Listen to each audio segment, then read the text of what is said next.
Kita akan berdoa. Bapak, kami bersyukur kepadamu untuk waktu ini, kesempatan yang boleh satu kali lagi Tuhan berikan bagi kami. Bapak, Engkau sendirian terus menolong dan memberkati kami, ketika kami akan belajar sebenarnya firman Tuhan.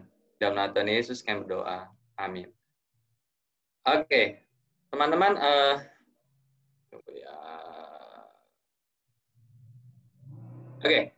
teman-teman, kalau saya tanya gini ya, saya pernah kemarin itu saya lihat satu video tentang kalau misalkan andai kata manusia itu tidur 1000 tahun seperti itu ya. Dan kemudian di dalam video itu dikatakan bahwa bagaimana kalau manusia itu tidur 1000 tahun dan bagaimana situasi dunia. Jadi saya coba memikirkan tentang sebuah tema ketika kita bicara tentang sebuah kesempatan kedua. Teman-teman, tidur selama 1000 tahun. Jadi kayak misalnya kita setel alarm dan kemudian alarm itu kita bunyikan di tahun 3020. Jadi apa yang akan terjadi sepanjang 1000 tahun ke depan? Misalkan beberapa peristiwa yang akan terjadi. Misalkan bangunan-bangunan yang luar biasa ini, maka bangunan itu akan mulai rusak, mulai juga hancur, mulai juga ditumbuhkan dengan dengan rerumputan, dengan ya pohon-pohon yang merambat ke bangunan itu. Jadi contoh aja di kampus kalian juga mulai di tempat parkir itu udah mulai banyak tumbuh-tumbuhan yang tumbuh di sirkuit. Jadi itu yang terjadi. Itu baru sekitar 6 bulan kan, apalagi 1000 tahun. Kemudian apa yang terjadi lagi dengan listrik? Jadi dibayangkan bahwa sepanjang 10 tahun, bahkan di bawah 10 tahun, listrik di dunia ini akan padam. Kenapa? Karena tidak ada yang maintenance, tidak ada yang memperbaiki, tidak ada juga yang akan mengatur akan keberadaan listrik. Kemudian, makanan di kulkas, di tempat pendingin, semuanya mulai rusak karena tidak ada listrik lagi, dan binatang-binatang sudah mulai muncul dari makanan itu, belatung-belatung mulai muncul, dan semuanya rusak. Itu baru berapa tahun. Kemudian binatang buas juga akan mulai muncul, mereka akan semakin bertambah banyak jumlahnya, karena tidak ada manusia memburu mereka. Nah teman-teman, kalau kita melihat bagian-bagian ini, maka itu kan sesuatu yang mustahil untuk terjadi, bahwa manusia bisa tidur 1000 tahun, dan di dalam tidur itu mereka dijagai hanya oleh robot-robot dan segala persediaan mereka sudah cukupkan. Tapi ini sesuatu yang mustahil terjadi, tapi kita tidak bisa untuk, dengan kata lain, tidak bisa untuk tidak peduli, dan tidak bisa untuk mengasingkan diri dari kehidupan ini. Perlu kita lakukan adalah melakukan apa yang bisa dilakukan. Teman-teman, di tengah-tengah situasi ketika COVID ini terjadi, maka kita berhadapan dengan sebuah kata, yaitu new normal. Jadi bersiap untuk sebuah kenormalan yang baru. Sekalipun misalkan di beberapa wilayah di Indonesia, seakan-akan itu biasa aja seperti itu ya. COVID atau tidak COVID biasa aja. Kemarin saya pernah ngobrol sama seorang teman, dia baru pulang dari sebuah wilayah di Sumatera, dan dia bilang gini, di tempat makan loh, itu orang makan secara bebas tanpa pakai masker. Di tempat lain, kalau yang pakai masker itu pasti orang di luar daerah itu yang datang berkunjung. Jadi orang-orang di sana mereka nggak pakai masker. Kemudian nggak perlu jauh-jauh lah di Sumatera. Saya beberapa kali itu ke daerah di luar Lipo seperti itu, dan kemudian saya pakai masker dan orang-orang di sana nggak pakai masker. Jadi ketika bicara tentang situasi apapun, tapi kita akan berhadapan dengan yang namanya kenormalan baru. Nah, kenormalan baru atau new normal itu apa sih teman-teman? New normal itu merupakan sebuah perubahan perilaku untuk tetap menjalankan aktivitas secara normal, untuk bisa tetap menjalankan aktivitas secara normal, tapi ditambah dengan menerapkan protokol kesehatan guna mencegah terjadi penularan COVID. Pakai masker, di tas kalian siapa yang nggak bawa hand sanitizer gitu, atau nggak bawa masker, atau juga di beberapa titik itu ada tempat cuci tangan. Nah itu sebuah situasi kenormalan baru. Ketika kita bisa tentang hal ini, maka kita diingatkan tentang ayat ini. Jadi dalam Ratapan 3 ayat 22-23 dikatakan tak berkesudahan kasih setia Tuhan, tak habis-habisnya rahmat-Nya. Selalu baru tiap pagi, besar kesetiaan. Teman-teman, di dalam bagian ini apa yang menarik dari kitab Ratapan yang ditulis oleh Yeremia ini? Kenapa dia katakan tak berkesudahan kasih setia Tuhan? Kenapa dia katakan tak habis-habisnya rahmat-Nya? Dan selalu baru tiap pagi besar kesetiaanmu. Maka kita perlu lihat tuh, latar belakangnya. Nah, kitab Ratapan ini sesungguhnya adalah sebuah kitab ironis bagi saya. Kenapa? Karena satu sisi di dalam segi syair, maka kitab Ratapan ini memiliki syair yang indah. Jadi katanya, kata para ahli yang bisa bahasa Ibrani, maka kitab Ratapan ini menggunakan abjad Ibrani yang urut dalam puisi. Dan urutan itu adalah urutan yang teratur seperti itu. Dari 3 ayat itu muncul abjad Ibrani yang secara teratur dimunculkan oleh Yeremia. Jadi ini adalah sebuah puisi yang menawan. Jadi kalau siapa yang suka puisi di antara kita bisa tahu tuh bagaimana sistematisnya membuat puisi yang akhirnya bagus. AABB seperti itu, AI seperti itu ya. Nah, itu sesuatu yang terjadi pada kitab Ratapan ini. Tetapi kalau lihat realitanya, maka realita apa yang terjadi pada Yeremia dan bangsa Yehuda. Yeremia itu disebut sebagai nabi peratap. Kenapa? Karena dia berhadapan dengan kehidupan yang terpuruk. Di tengah-tengah keterpurukan Yeremia, nanti kalau teman-teman lihat di dalam ayat pertama sampai ayat yang ke-19, di sana dia melihat sebuah kebenaran Tuhan yang tidak diresponi bangsa Yehuda. Jadi dia diutus Tuhan kepada bangsa Yehuda, kepada kerajaan Yehuda, tetapi gawatnya adalah apa yang disampaikan oleh Yeremia tidak direspon. Bahkan orang-orang Yehuda itu menentang dan menganiaya Yeremia. Yeremia menilai pelayanannya tidak menghasilkan. Yeremia menilai bahwa pelayanan tidak menghasilkan apapun. Seakan-akan seperti apa yang dia katakan seperti uap yang menguap dengan secepatnya tanpa berhasil untuk mengubah seseorang. Seakan-akan apa yang dia firmankan itu hanyalah sesuatu isapan jempol belaka tanpa bisa mempertobatkan seseorang dan membawa orang itu kembali pada Tuhan. Nah, itu Yeremia. Jadi kalau kita lihat di dalam ayat Ratapan, misalkan ya, di dalam Ratapan pasal yang ketiga. Misalkan ayat yang ke-19. Dia katakan gini, ingatlah akan sengsaraku dan pengembaraanku, akan ipu dan racun itu. Itu Yeremia yang ngomong, bahwa Tuhan ingat nih, akan sengsara, akan pengembaraan, akan ipu dan racun itu. Kenapa? Karena pelayanannya begitu sulit berhadapan dengan bangsa Yehuda yang menentang dan menganiaya dia. Nah, apa yang terjadi pada bangsa Yehuda? Bangsa Yehuda itu mengalami pembuangan ke Babel. Orang-orang Yehuda yang masih tersisa di tanah perjanjian itu menghadapi kelaparan yang hebat. Jadi mereka ada yang sebagian dibuang ke Babel, tetapi ada sisa-sisa perang yang masih tetap tinggal di tanah perjanjian. Tetapi karena namanya kalah perang, seperti itu ya, yang namanya segala sesuatu sudah hancur, yang namanya bangsa lain sudah menaklukkan umat pilihan Tuhan, mereka mengalami yang namanya kelaparan yang hebat. Ribuan orang mati karena peperangan dan kelaparan. Teman-teman, saya ingat waktu dulu mama saya pernah cerita bahwa ketika masa penjajahan, orang itu makan, itu ketemu nasi itu udah puji Tuhan. Mereka makan itu singkong yang dijadikan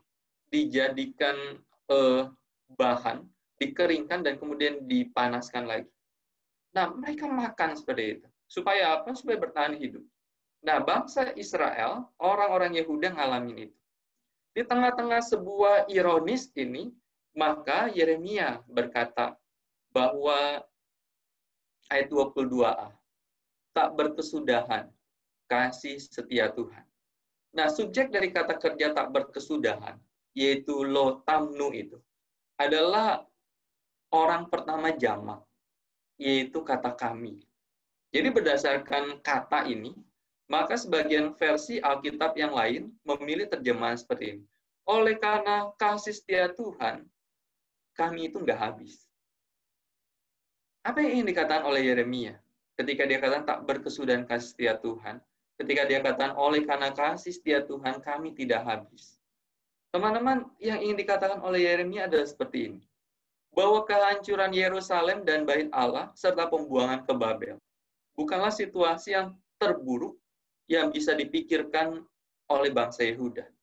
Tuhan bisa saja menghukum mereka secara lebih hebat, yaitu dengan memusnahkan mereka seluruhnya. Habis.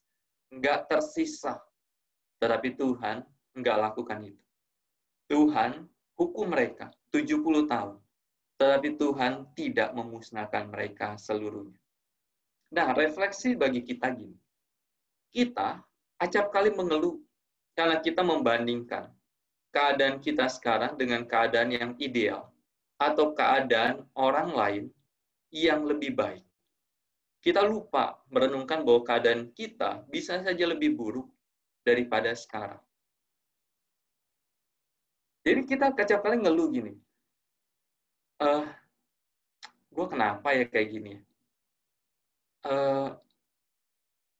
Aduh, masalah saya lebih berat nih kayaknya dibandingin dengan orang lain. Dulu kalau saya masih mahasiswa, saya suka banding gini. Kami kan suka diumumin penempatan pelayanan gitu. Jadi kalau ada teman penempatan pelayanan di gereja di kota, di Surabaya, karena saya kan di Lawang waktu itu. Di Surabaya, wah, weekend gitu ya. Asik nih Surabaya. Kemudian ada yang ditempatkan di Balung. Kalau ada yang pernah dari Jawa Timur, di Balung. Balung itu dekat Jember. Jadi sebelum Jember itu Balung. Ditempatkan di Python. Wah, itu lebih lagi seperti itu ya. Seringkali kami berpikir gini, aduh kasihan ya sama teman kami yang ada di Balung gitu ya, di Python, di Jember. Atau kami melihat, wah saya ditempatkan di sini. Nah teman-teman, kadang-kala kita mengeluh ketika membandingkan keadaan kita sekarang dengan keadaan yang ideal. Atau keadaan orang lain yang lebih baik.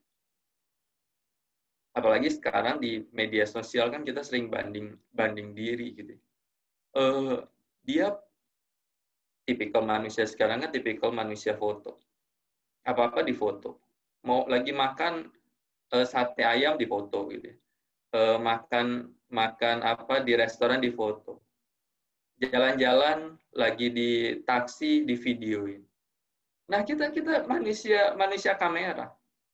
Dan gawatnya adalah kita melihat dan menilai diri kita lebih buruk daripada orang yang update status.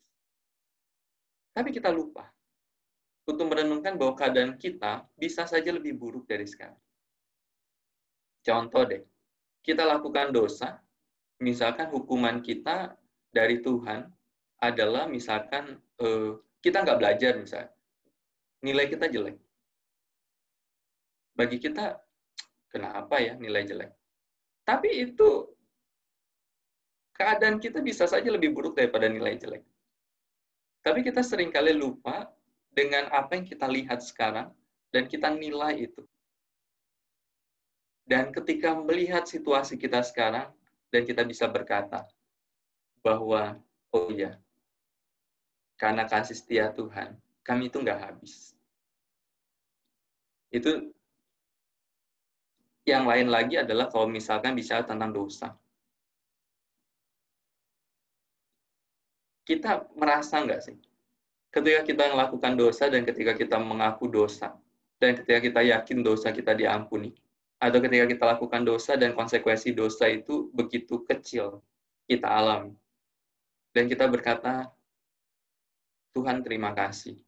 Harusnya saya itu habis karena dosa yang saya lakukan ini.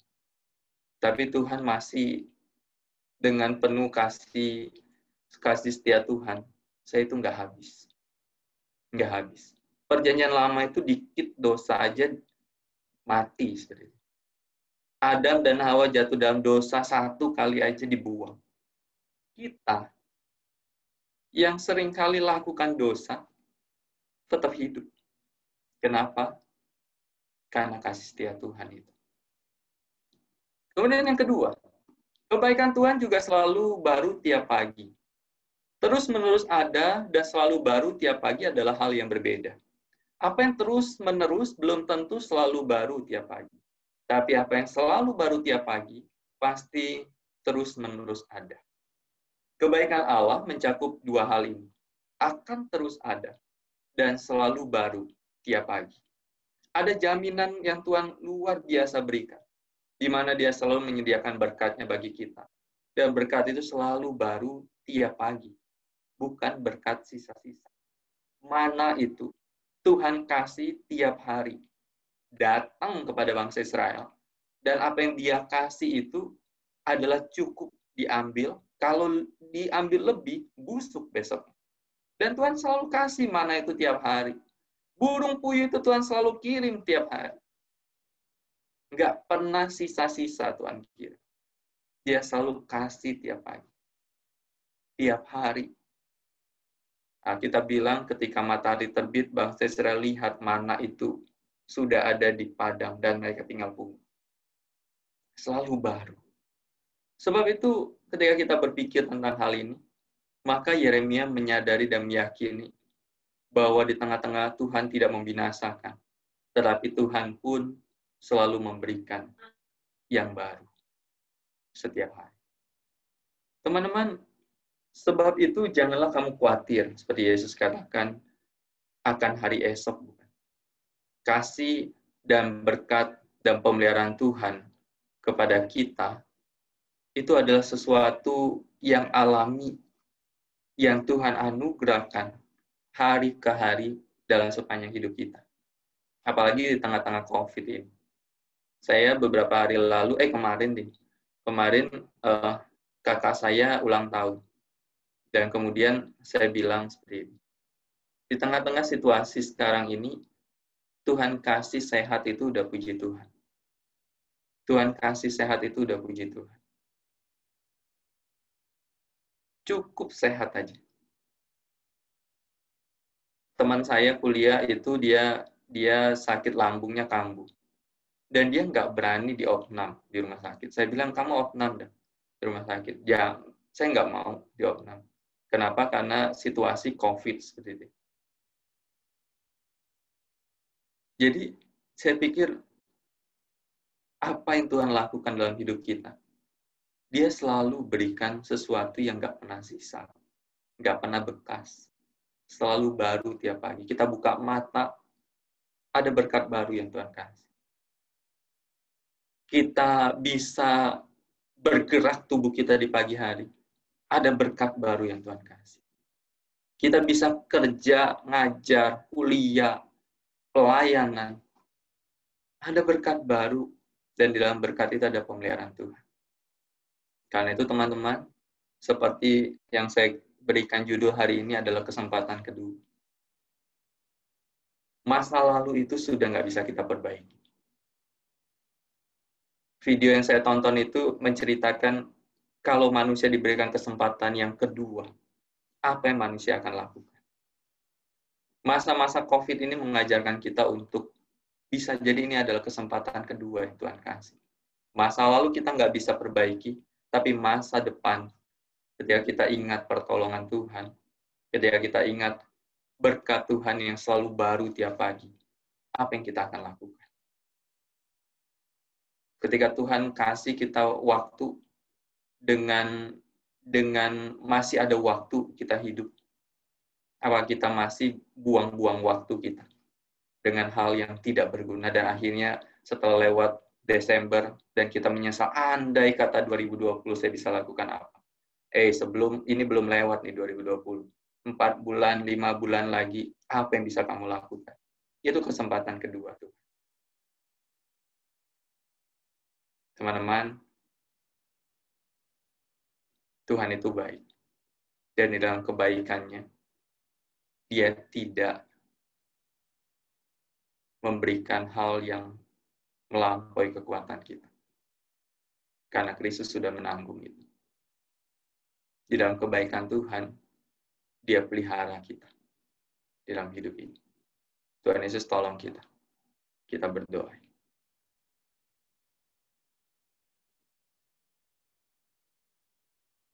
Tuhan Yesus, kami bersyukur kepadamu, Bapa, Engkau tahu seperti apa kami, sebagai anak-anak Tuhan yang nakal, sebagai anak-anak Tuhan yang tidak terlalu bisa mengatur waktu, sebagai anak-anak Tuhan yang mungkin terlalu mengabaikan tentang konsekuensi dosa.